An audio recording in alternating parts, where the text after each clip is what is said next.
y justamente platicaremos de los 136 años del Observatorio Astronómico y Meteorológico del Estado de Jalisco, con algunos antecedentes sobre la astronomía y la meteorología en el México decimonónico, los primeros observatorios profesionales en Guadalajara, cómo por lo menos el cultivo de la astronomía y un poco de la meteorología transita en términos geográficos de Zapotlán el Grande a Guadalajara y del Seminario Conciliar a la universidad. Y para terminar con los temas de patrimonio astronómico y astronomía cultural. Pues esta imagen la pongo en casi todas mis presentaciones.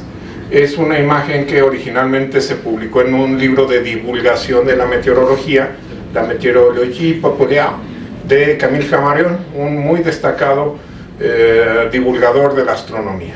Y de alguna forma nos representa esa curiosidad del género humano, no únicamente por describir la naturaleza, sino por ver qué hay más allá, cómo funciona.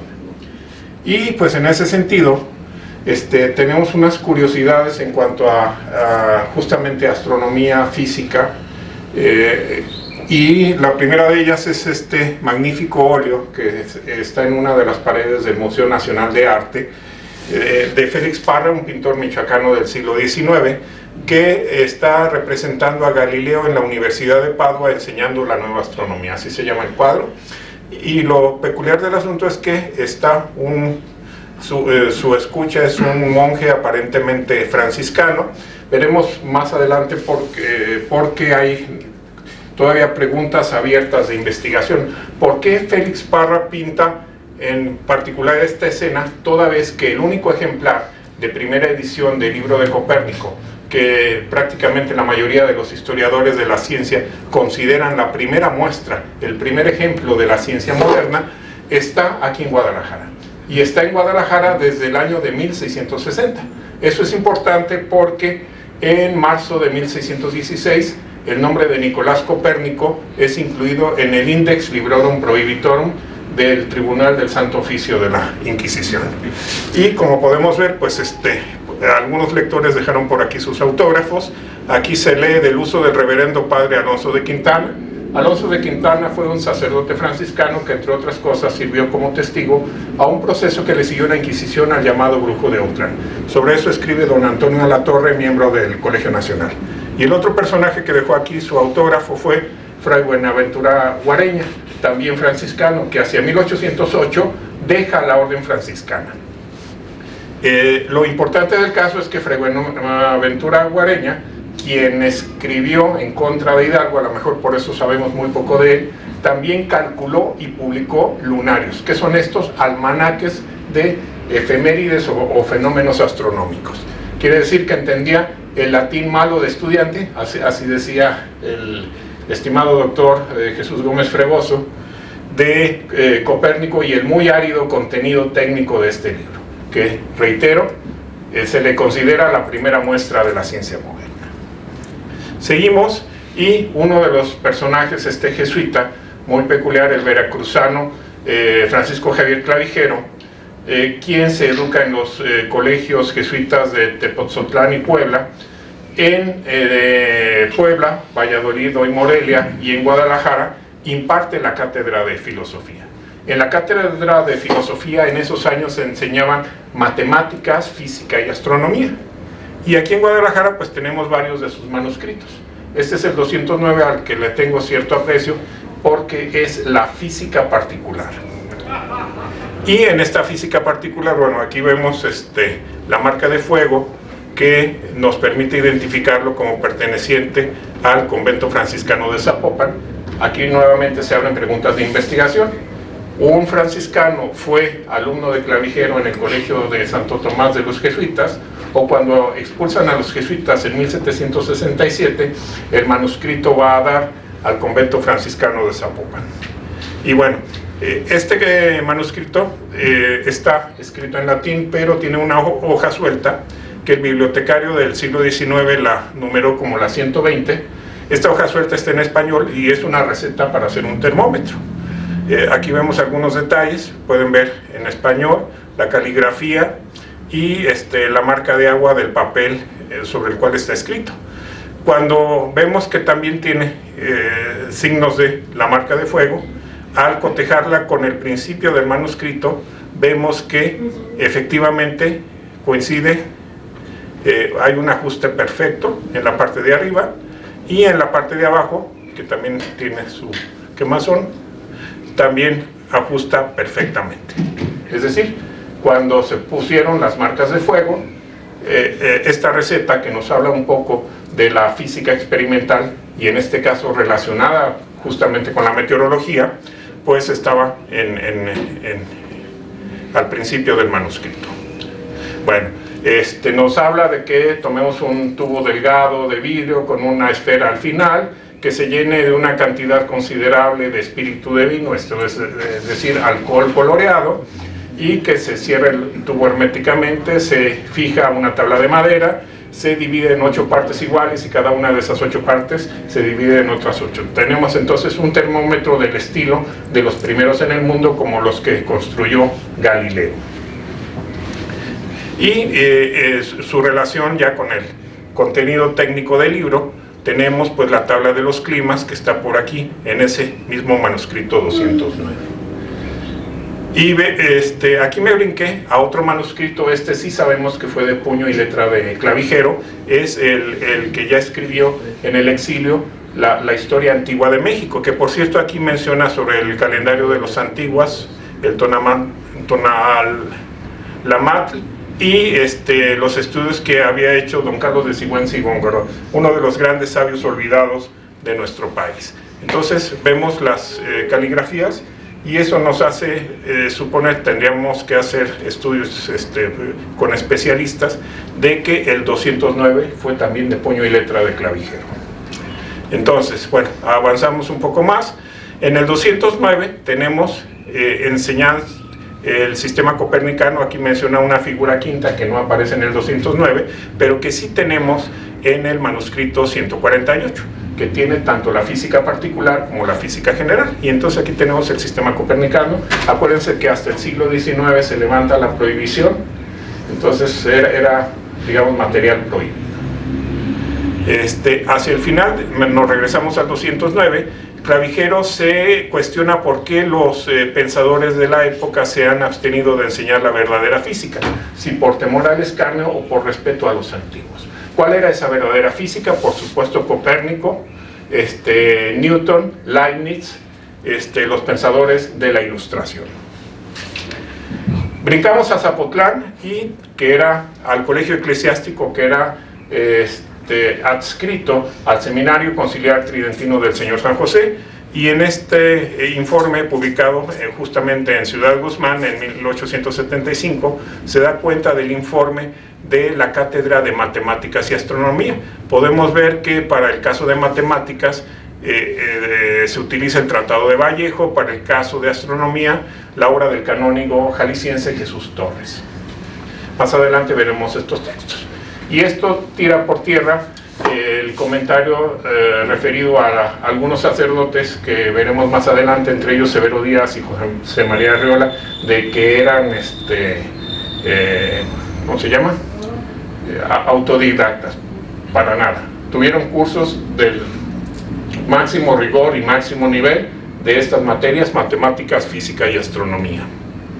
Otro personaje también religioso muy curioso es Agustín de la Rosa y Serrano, que muy joven entra al susodicho Seminario Conciliar Tridentino del Señor San José, se ordena sacerdote, y en la Nacional Universidad de Guadalajara obtiene el título de licenciado en teología y el grado de doctor en Sagrada Teología. No sé si han visto por ahí en la rotonda de los Jaliscienses Ilustres, fue una de las primeras estatuas que se colocó gracias a un muy culto gobernador que tuvimos, el maestro en filosofía Agustín Yáñez Delgadillo, y en el pie de la estatua se lee sabio y benefactor. Esas dos palabras son muy escuetas para describir todo lo que tanto en el ámbito religioso como en el ámbito académico y científico desarrolló el doctor Agustín de la Rosa. En el caso de las obras técnicas podemos mencionar las lecciones de astronomía, las adiciones a las lecciones de astronomía, los elementos de trigonometría plana y esférica con aplicación a la astronomía, entre otras cosas. Pero también es precursor del periodismo de ciencia. Él se agarró, no del chongo, pero sí de la doctoral con otro Agustín, Rivera y San Román. Rivera y San Román denostaba a los naturales de aquí, decía que pues, en lo que ahora es México no había habido un desarrollo del conocimiento, y para contestarle, el doctor Agustín de la Rosa publica la instrucción en México durante su dependencia de España, que primeramente salió como un artículo seriados en uno de los semanarios que él dirigió, publicó y casi escribió completo, La religión y la sociedad. En este mismo semanario también tiene una parte científico-religiosa donde aborda la cuestión de Galileo discutida matemática y astronómicamente. Es la primera edición de esta discusión. También circuló como separatas, como las que podemos ver aquí, y mantuvo un debate con corresponsales que le escribían al respecto. Hubo una posible tercera edición, pero bueno, lo que estamos viendo aquí es la segunda edición de su libro de lecciones de astronomía, que junto con las adiciones a las lecciones de astronomía, podemos considerarlos los primeros textos de enseñanza de astronomía y astrofísica del México independiente. Este es otro de los textos, este es el que mencionaba ahí, el informe del Colegio Eclesiástico de Zapotlán, del canónigo Jesús Torres, y este ejemplar es muy curioso porque perteneció al médico Salvador Quevedo de Zubieta. Eso nos da una idea, que también fue un destacado literato, nos da una idea de la cultura, por lo menos en el ámbito astronómico, en la Guadalajara del siglo XIX. Ejemplo de ello es esta invitación que gira el licenciado Hilarión Romero Gil, quien propició que se estableciera en Jalisco la Junta Auxiliar de la Sociedad de Geografía y Estadística, donde apadrina a dos seminaristas, no sabemos si tenían o no los ojos negros, para su acto, es decir, su examen, que imagínenlo como una especie de examen profesional, pero únicamente de una cátedra, que es la de Matemáticas, Física y Astronomía. Para darnos una idea de ello, aparte de que está en latín, podemos ver que para el caso de matemáticas vuelve a aparecer Vallejo, la trigonometría plana y esférica de Agustín de la Rosa, y el Tratado de Física de Ganot, que fue uno de los más difundidos prácticamente en todo el mundo del siglo XIX. Entonces, estos son los problemas que tenían que resolver, tanto teóricos como observacionales o experimentales, para darnos cuenta de que para ser sacerdote había que saber muy bien astronomía. Aquí el catedrático era Felipe de la Rosa, hermano de don Agustín. Guadalajara, 1884, aquí cerca del centro, se establece uno de los primeros observatorios astronómicos profesionales. Tenemos la calle de San Francisco vista desde el campanario del citado templo, y aquí en esta esquina de San Francisco y lo que ahora es López Cotilla estaba la casa de un jalisciense de Tepic, el ingeniero Gabriel Castaños. En Los Altos probablemente haya sido todavía no lo hemos identificado bien y no hemos conseguido otras imágenes que nos confirmen. Estableció un observatorio astronómico pues con instrumentos de tal calidad que le permitieron en el año de 1884 determinar la longitud de Guadalajara, intercambiando señales telegráficas y observaciones con el Observatorio Central de la Ciudad de México. Hay que recordar que en nuestro país, sobre todo a partir del éxito que tuvieron unos personajes de los que mencionaremos más adelante, se establecen el Observatorio Astronómico Nacional en el Castillo de Chapultepec, el Observatorio Astronómico Central en la azotea del Palacio Nacional y el Observatorio Meteorológico Central. Nota, de orgullo jalisciense. El primer director del Observatorio Astronómico Nacional fue el jalisciense Ángel Anguiano, muy olvidado aquí en su tierra. Y otro jalisciense muy destacado fue el primer director del Observatorio Meteorológico Central, el ingeniero Mariano de la Bárcena, que llegaría a ser gobernador sustituto del estado de Jalisco. Como podemos ver, ese observatorio se conoció como Observatorio Astronómico de Guadalajara, calle de San Francisco número 9, aquí están sus coordenadas, y esto se publicaba en el boletín de la Sociedad de Ingenieros de Jalisco. Este es el jalisciense de Tepic, Gabriel Castaños, quien fue también, se incursionó algo en la política, fundador y presidente de la Sociedad de Ingenieros de Jalisco, propicia y apoya la enseñanza de la ingeniería, y también fue fundador y director de la Escuela Libre de Ingenieros de Guadalajara. Tenía un sobrino que también andaba por sus mismos pasos, el ingeniero geógrafo Carlos Fernando de Landero y Castaños, quien pues también aparte de sus labores docentes se destaca en actividades de divulgación de la ciencia, diríamos. Tío y sobrino, desde la casa del tío, que aquí le identificamos gracias a este libro de catastro de 1916, tenemos por aquí el templo de San Francisco, la capilla de Aranzazú. Caminamos hasta la esquina de López Cotilla, identificamos el predio que ya para 1916 era de la viuda de Castaños, porque el ingeniero Gabriel Castaños fallece en 1905. Esta era la casa del ingeniero Castaños, a un costado del primer rascacielos tapatío, rascacielos que aún existe. La casa del ingeniero Castaños, pues lamentablemente ya no existe. Esto es lo que hay en su lugar, y no hay nada que nos recuerde que ahí estuvo uno de los primeros observatorios astronómicos profesionales de Guadalajara, que de ahí se determinó la longitud de Guadalajara, y que además en el año de 1882 se observó el tránsito de Venus de dicho año. Los tránsitos de Venus, para aquellos que no conozcan de ellos, son fenómenos extremadamente extraños. Ocurren en pares, cada par está separado entre sí 8 años, pero un par de otro par está separado 105 años y medio o 121 años y medio. Y en un momento dado, digamos la época moderna, 1639, que se conoce que el clérigo inglés Jeremias Horrocks, haciendo cálculos, se da cuenta que a los pocos días habría un tránsito de Venus que él podría observar, hace los preparativos y es el primero de la época moderna que observa junto con algunos amigos este fenómeno, y que en su momento fue el único método para medir directamente la distancia entre la Tierra y el Sol. ¿Por qué digo de la época moderna? Porque los mayas no solo calcularon, sino también observaron tránsitos de Venus. De hecho, dejaron el cálculo de todos los tránsitos de Venus desde su época hasta 2012.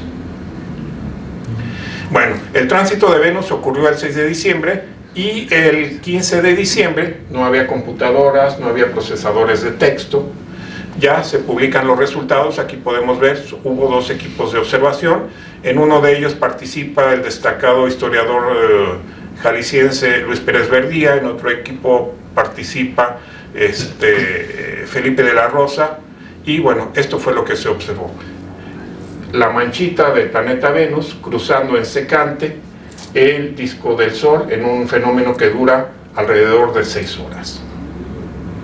Bueno, esto fue en 1882, fue el segundo tránsito de Venus de esa centuria. ¿Qué quiere decir esto? Que el primero fue 8 años antes, en 1874. De hecho, en 1882 se publica, junto con los resultados de las observaciones realizadas en Guadalajara, un sobretiro del texto Objeto y utilidad de la observación del paso de Venus por el disco del Sol del ingeniero geógrafo jalapeño Francisco Díaz Covarrubias. ¿Por qué es importante este personaje? Porque Francisco Díaz Covarrubias, junto con otros también destacados ingenieros geógrafos, es nombrado presidente de la Comisión Mexicana para ir a observar a Asia el tránsito de Venus. Originalmente iban a ir a China, pero por cuestiones logísticas llegan a Japón, a un Japón que apenas se estaba abriendo al mundo occidental.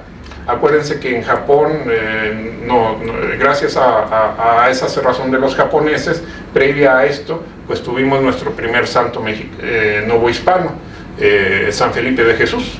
Bueno, en ese Japón que se estaba abriendo, llegan los 5 astrónomos mexicanos, y en el puerto de Yokohama-shi establecen 2 observatorios. Este es el observatorio de Díaz Covarrubias, y en el otro extremo en Nogayama que se ubicó, para decirlo en términos que nosotros entendamos, en el atrio de un templo shintoísta o budista, bueno, uno de esos dos, para no echarles mentiras.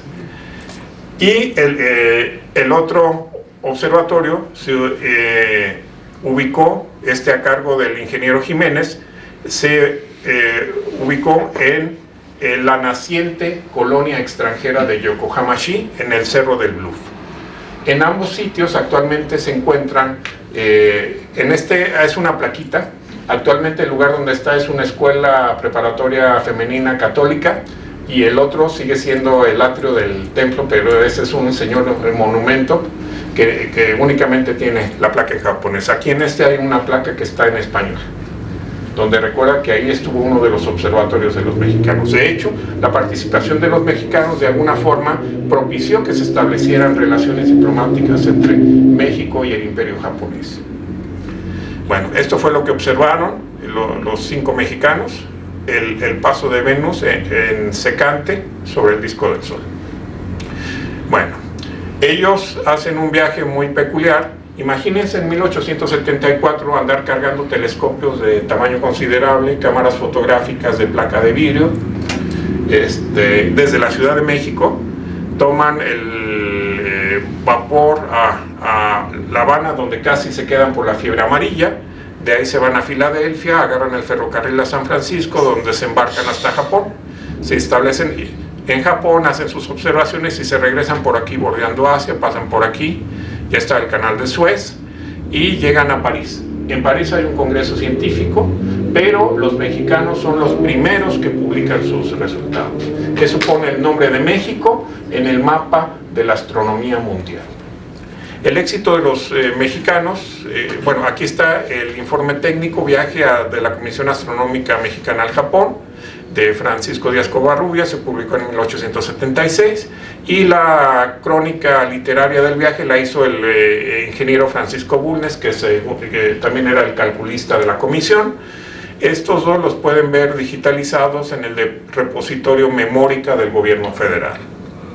Bueno, aquí en la biblioteca tenemos este texto del ingeniero Francisco Díaz Covarrubias, que además de la firma de Severo Díaz, quien fue el primer director del instituto, del Observatorio del Estado, cuando este se incorpora a la Universidad de Guadalajara, también tiene la firma autógrafa del propio Francisco Díaz Covarrubias. Esto nos habla un poco de las comunicaciones entre los profesionales que se dedicaban a la astronomía en el siglo XIX, en la Ciudad de México y en Guadalajara. Bueno, decíamos, el éxito del viaje de la Comisión Mexicana propicia que, con el apoyo del ministro de Fomento, general y literato Vicente Riva Palacio, se establezcan los observatorios que les mencioné, los 3 observatorios, pero también se establecen observatorios que conjuntan ambas disciplinas, la astronomía y la meteorología, en Mazatlán, cuya primera piedra se coloca un 2 de abril y se inaugura el 15 de marzo de 1879, en Zacatecas, en Guanajuato y en Guadalajara.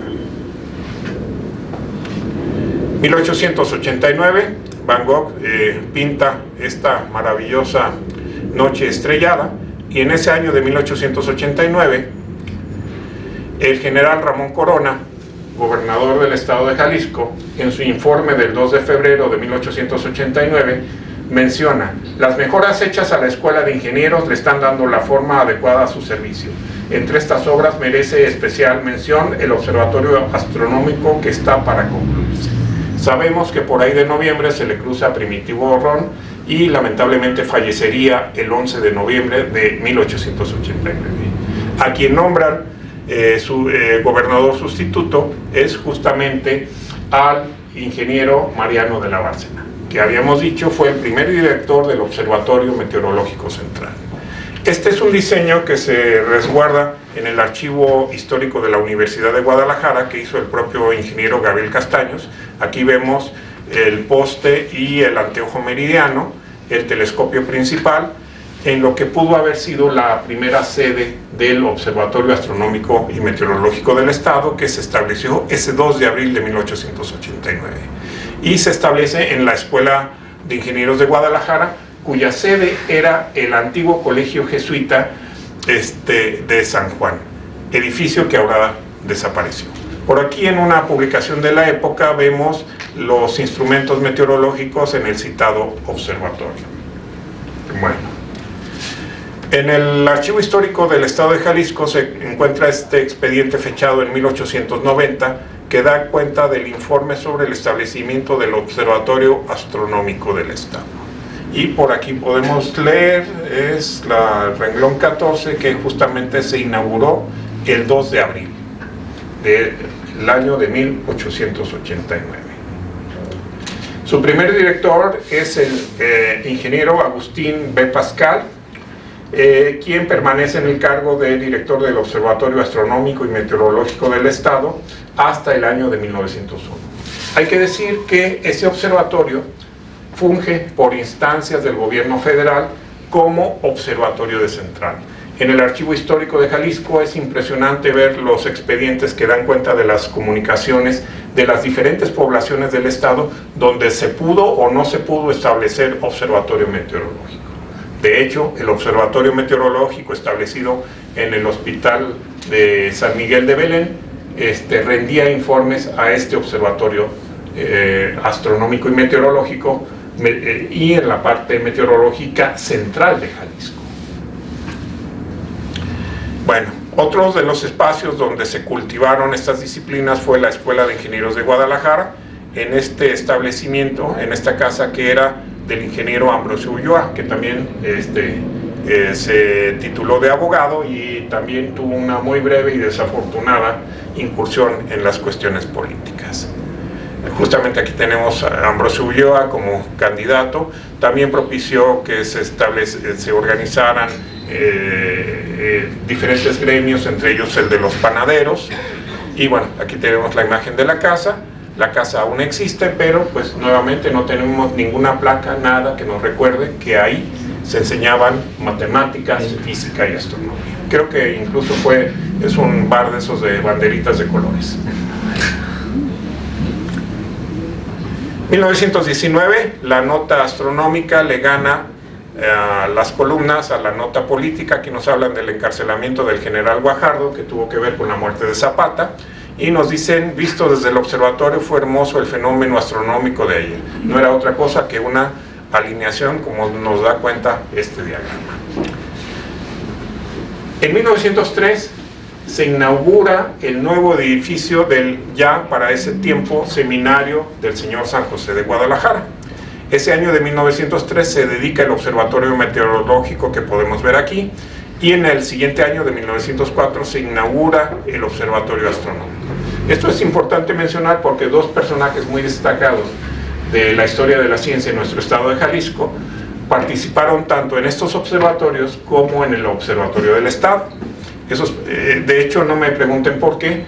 Aquí tenemos dos documentos, este es uno de ellos, es la fe de la bendición que impartió el arzobispo de Guadalajara, José de Jesús Ortiz, en este caso al observatorio astronómico, que, como decíamos, se dedicó el 7 de marzo de 1904. Aquí vemos el observatorio astronómico, que por lo menos existió hasta este anexo, por lo menos hasta 1984.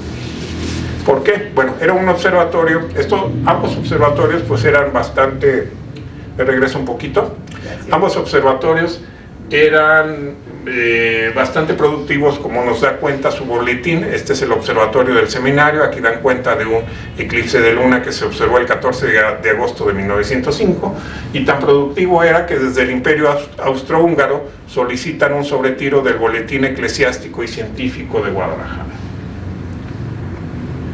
De los personajes que les mencionaba, uno de ellos es José María Arriola Mendoza, tío del escritor Juan José, y el otro personaje fue, bueno, de hecho aquí tenemos los actos públicos, pero ya en el nuevo edificio, aquí como lo podemos ver, del Seminario Conciliar.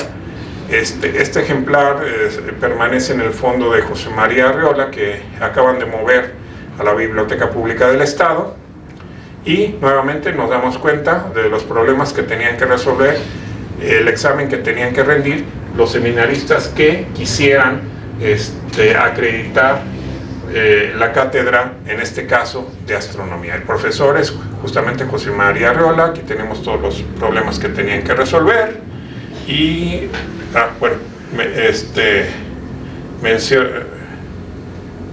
bueno, otro de publicación del Boletín de los Observatorios Meteorológico y Astronómico del Seminario es donde están las observaciones meteorológicas y un estudio del centro del universo.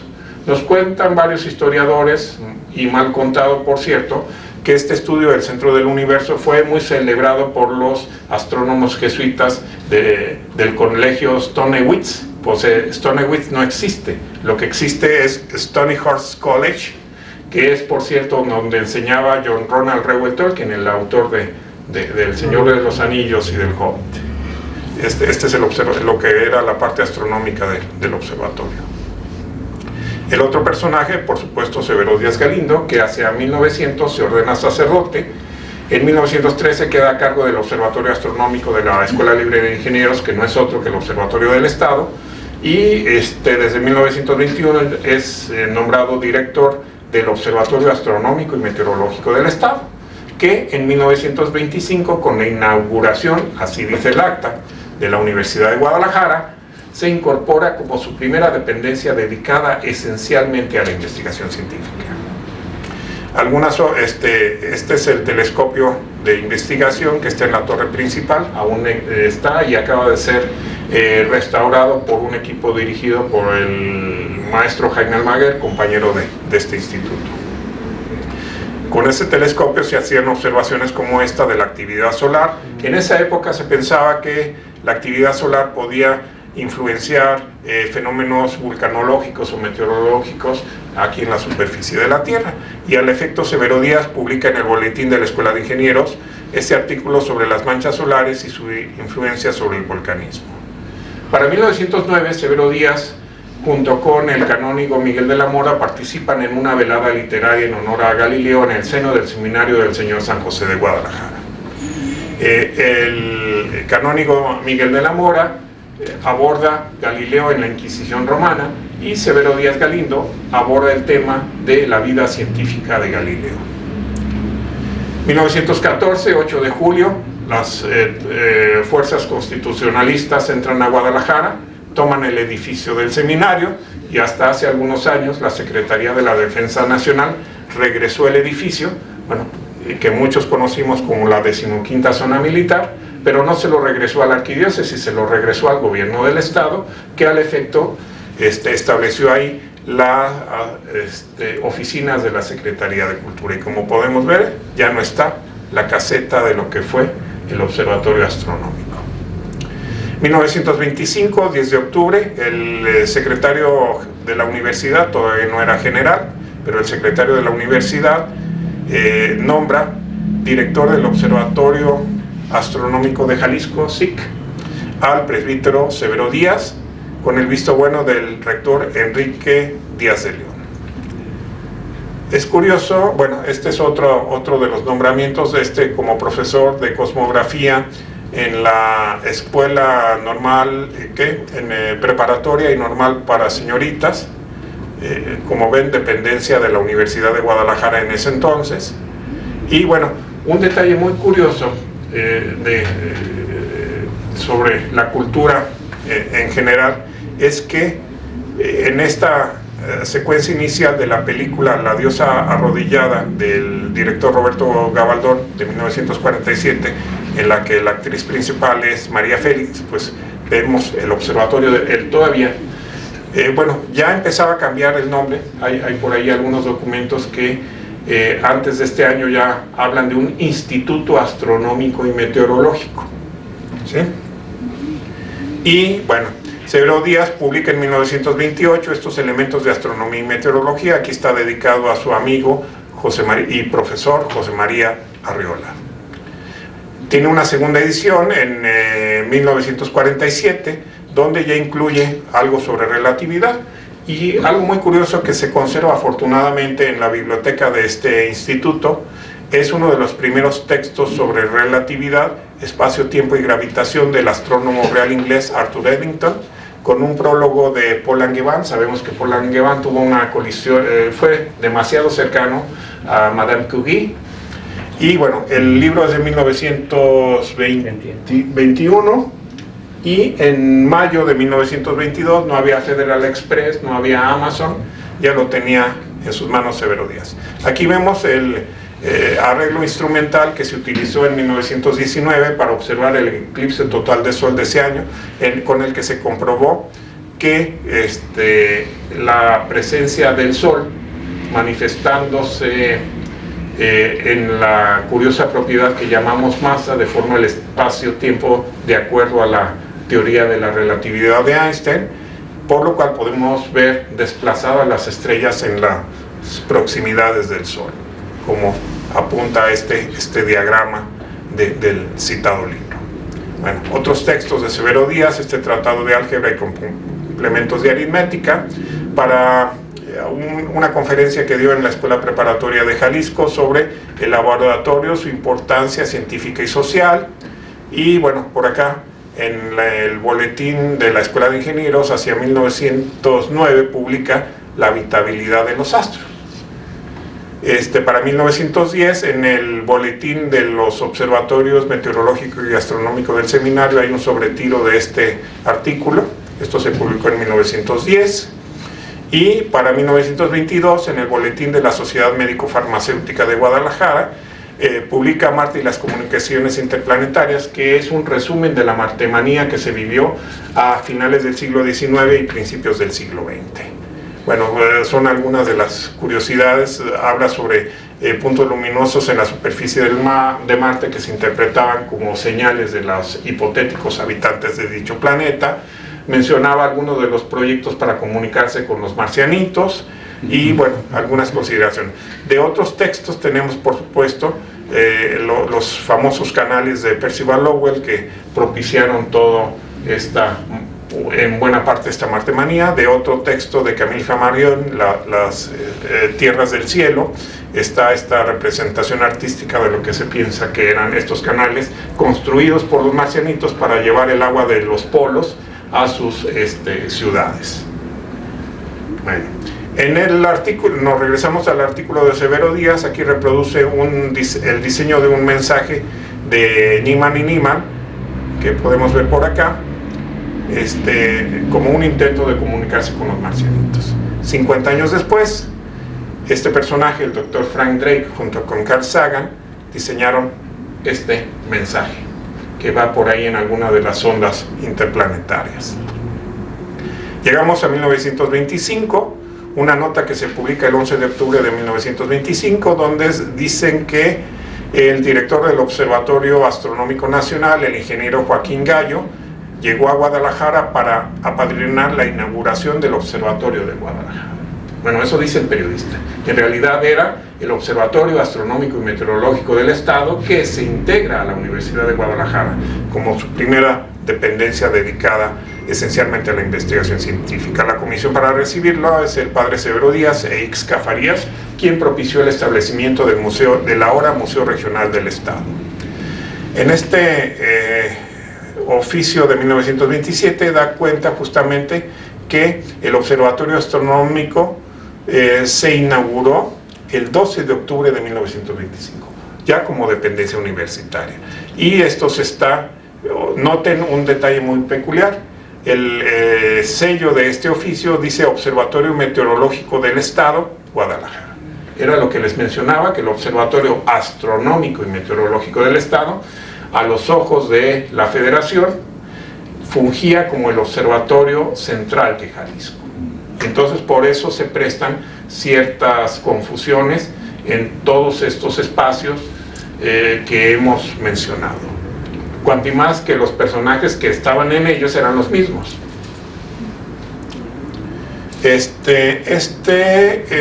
Habla de, lo envía justamente Severo Díaz al rector Díaz de León, mencionando de las gestiones de un equipo meteorológico que se consiguió de parte del Observatorio Nacional.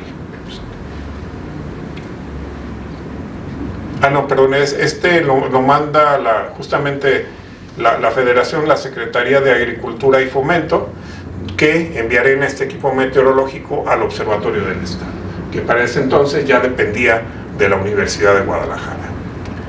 Bueno, en uno de los actas del Consejo General Universitario se da cuenta de que el director del Instituto Astronómico y Meteorológico solicita se extienda nombramiento de ayudante al joven pasante de Derecho Jesús Arias. Jesús Arias sería director del Instituto de Astronomía y Meteorología. Todavía no he encontrado su título, pero bueno, fue director. Y bueno, sí tenía por lo menos una buena formación en aritmética y álgebra, como nos da cuenta este expediente de la Escuela Preparatoria de Jalisco, fechada para el año lectivo de 1924-1925. Aquí vemos que Jesús Arias solo faltó 2 veces en el curso y tiene calificaciones muy buenas y sí aprobó el curso. Entonces sí sabía matemáticas, a pesar de que estudió para abogado. Bacalar. El maestro que dice. Me voy para atrás. Ahí está. Agustín Bacalar. Sí, también de los... Ay, ya me moví de más. Sí, el ingeniero Agustín Bacalar, que también fue de los muy destacados ingenieros de la primera, del cuarto del siglo XX. 1942, este es Guadalajara y nosotros debemos andar por aquí más o menos, si no me falla. Y justo en ese año se dedican los arcos de entrada a la ciudad, que era el límite de la ciudad. Aquí vemos la Torre de los Vientos del Observatorio del Estado todavía. Para 1947 este nombramiento de director ya habla del Instituto Astronómico y Meteorológico. El nombrado es por supuesto el presbítero Don Severo Díaz. 1956 se publica en el Informador esta esquela donde dan cuenta de que se inaugurará el Observatorio Popular. Y esta es una foto actual del Observatorio Popular, la desaparecida Torre de los Vientos, donde ahora está el radar meteorológico. Y bueno, a la muerte de Severo Díaz, el siguiente director es este personaje, el químico farmacéutico Pablo G. Franco. Aquí lo pueden ver en su ficha de registro como miembro del Frente de Estudiantes Socialistas de Occidente. Bueno, han visto esta corcholata y dice 1926. Creo que el muy buen amigo y colega Juan Epote ya les platicó un poco de lo que sucedió en este año, pero claramente no es Observatorio de Guadalajara, porque el que se conoció así era el de la calle San Francisco número 9. Por lo menos desde 1894 este conjunto que ven aquí, que es donde ustedes están, ya funcionaba al menos de observatorio meteorológico. Como dan cuenta, este registro de observaciones meteorológicas que dan las coordenadas de este lugar. 1894 todavía. Y fíjense ya me moví. Fíjense, dice aquí registro de observaciones meteorológicas, Observatorio Meteorológico Central del Estado de Jalisco, es decir, este. Y en la siguiente imagen vemos Observatorio Meteorológico y Astronómico del Estado. En realidad es al revés. Lo que pasa es que estos eran formatos federales y como estos se encuentran, por ejemplo, en Mazatlán. Por lo menos hasta 1984, así era. El edificio era un solo salón, no había segundo piso, y alrededor estaba la biblioteca en libreros como el que está en el ingreso en la recepción de nuestro instituto. 1984, las lluvias amenazan de que el techo se caiga. Hay una primera muy desafortunada restauración.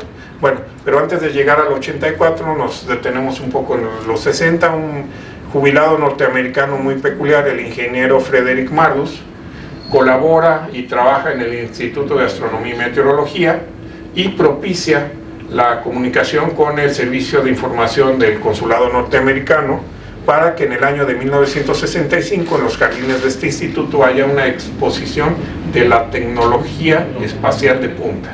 Acuérdense que apenas están haciendo la era espacial. Por aquí vemos al ingeniero Rosales Ordórica, que fue un académico de este instituto.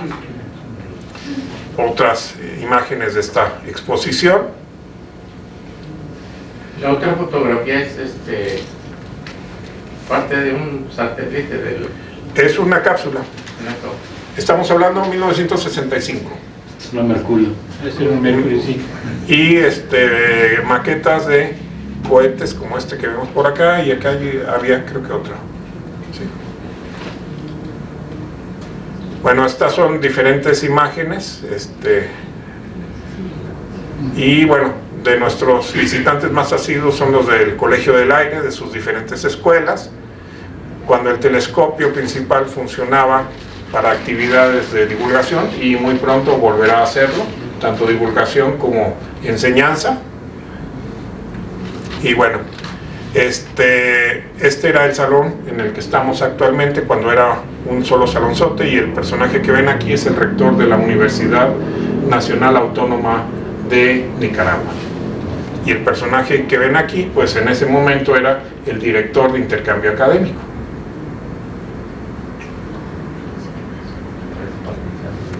Esta es la primera remodelación desafortunada que tienen, horrible puerta que entraba al segundo piso, donde estaban algunos cubículos, el despacho del director al fondo. Una segunda remodelación, bueno, hubo una exposición sobre astronomía y meteorología en el Museo Regional del Estado. Aquí vemos el telescopio principal, el anteojo meridiano. Eclipse de sol de 1977, eclipse de sol del 2017.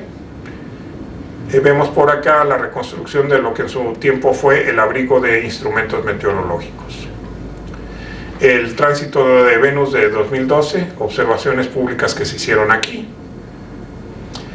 Nos regresamos, una exposición tanto de instrumentos astronómicos, el anteojo meridiano completo, el heliógrafo, una estación de radio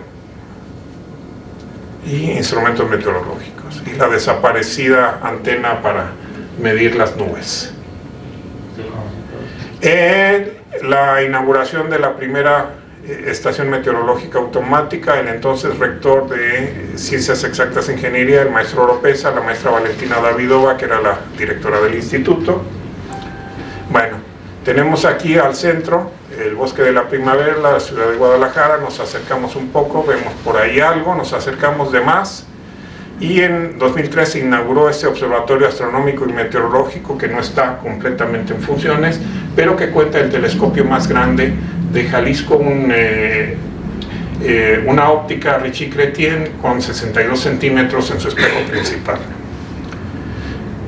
Este es el diseño medianamente desafortunado, pero que igual se puede utilizar para actividades de enseñanza, divulgación y un poco investigación.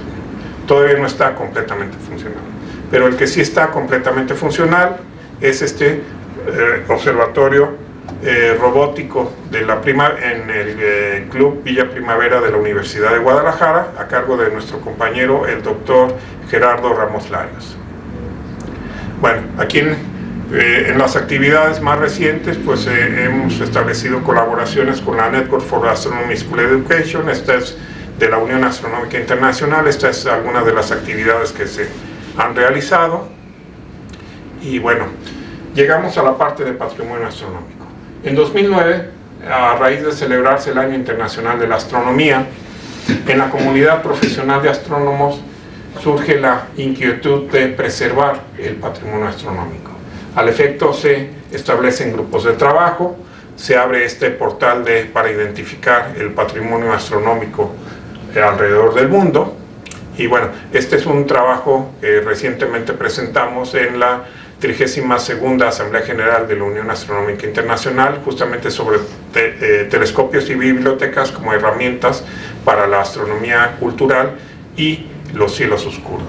Justamente en esta Asamblea General, la comisión de trabajo, que se llamaba el patrimonio astronómico, es elevada de categoría a comisión C5.